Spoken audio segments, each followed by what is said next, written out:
All right, guys and gals, we're back. I'm back. Actually, it's just me. There's no way. My cat's not here right now, so it's just me.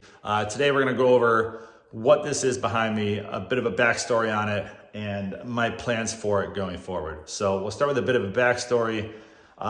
This was a kind of like a home-built F1 replica that a gentleman built about 12 years ago.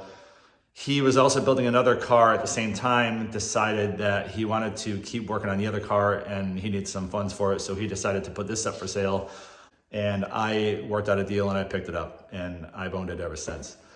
Like I said, the plan is to put it on the road. That was the plan and that still is the plan. But when I bought it, I was so excited about it that I didn't do enough research and realized how much it would take to get it on the road here in my state, which was a lot more than I expected. It still can be done, but because of the uniqueness of the build, it wasn't strictly follow line by line on the rule book. There was gonna be a lot more to it, and I got turned off by the idea and I let it sit for a little while. And then my other hobbies took over and I put this on the back burner, and I regret it because I'm a car dude at heart, and my other hobbies were not really car related. Once I realized I need to do something with this car, whichever direction I wanted to take it. Step one is to get it rewired and get it running and driving. That's what I did last year. It took a long time to get the wiring redone. Again, I'll go over that in a little bit, but I needed to at least get it running and driving for step two, which was either sell it, part it out, or continue with the project. And hence these videos, I'm continuing with the project, which is what I should have done 8 years ago. But can't turn back time. It is what it is, and here we are. So in the next portion of the video, I'm gonna go over what the car is all about, what it's made of, what components are in it. And then the video after that will be my plans for it going forward. Things I might wanna change, things I might wanna add to my own personal tastes and whatnot. So I'll see you in a minute. We're gonna turn the camera on and check the car out. Here's a walk around of the car. I'm gonna go over some of the components. You get a good visual for what we got going on here. There are a few things that are not here, which I do have, and that's the front nose, not the rear nose, the nose, the engine cowl or engine cover, and the rear wing. Those came with the car, but they are now behind the shed to make room in the garage. So like I mentioned, home-built F1 replica, and the biggest thing about it, replicating F1, is the cockpit. This was designed after an actual F1 monocoque. So instead of a space frame tube chassis front end, it was made out of honeycomb fiberglass in a monocoque style. That being said, that's the one thing I don't want to say concerned about. I may be more uneasy because I don't know the engineering behind building a monocoque and what makes it safe. To me, it's just a fiberglass coffin. Not a big fan of that. So that is gonna get addressed one way or another. I have some ideas I will go over soon, but that's the front end. We're gonna move to the rear end and then we'll go back to the front. So the rear end, the whole power package is from a 2004 Cadillac XLR. It's a 4.6 liter V8 Northstar engine. I believe he chose this instead of an LS because it does look similar to an LS. I believe he chose this because it looks more like, you know, a V8 engine from an F1 car, being a dual overhead cam with coil packs on it rather than the standard LS motor. So I believe that's why he chose this. The rear end, the transmission is a 5L50E transmission from the same car. The biggest thing he did to this though was turn it into basically a longitudinal setup with the transmissions mounted directly to the engine.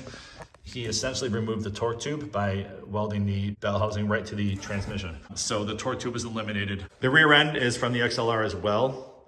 It's the whole rear end chopped out and mounted here, which I think works well, honestly. I don't think I'm gonna change this, at least in my current vision, because I don't wanna redesign or design rear suspension, which is gonna have to get a whole rear chassis and basically gonna redesign the car from scratch. So nonetheless, I think I'm keeping the rear suspension as is. The engine cover and the rear wing cover everything for the most part anyway, so it doesn't make a difference to me. So I think I'm gonna keep that as is. Everything else in the engine is there and functional. It's just not ideal in my eyes, so there's a lot of stuff I'd like to change. I don't think anything was done horribly at all. I just think I'd like to clean it up and modify some things a bit. The engine harness is custom.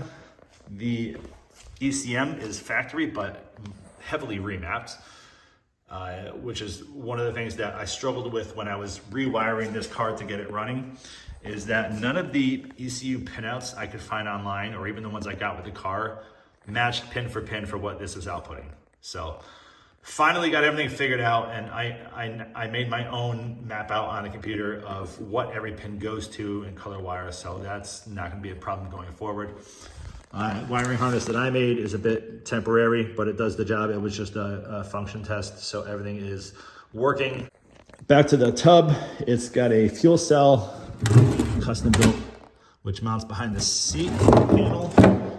There's no actual seat yet, which I was, planning on molding something or getting some type of F1 style seat to mount in here. The shifter, I believe, is from some type of airplane or airplane part shifter. So it's got a shifter for the transmission and then a parking brake lever there.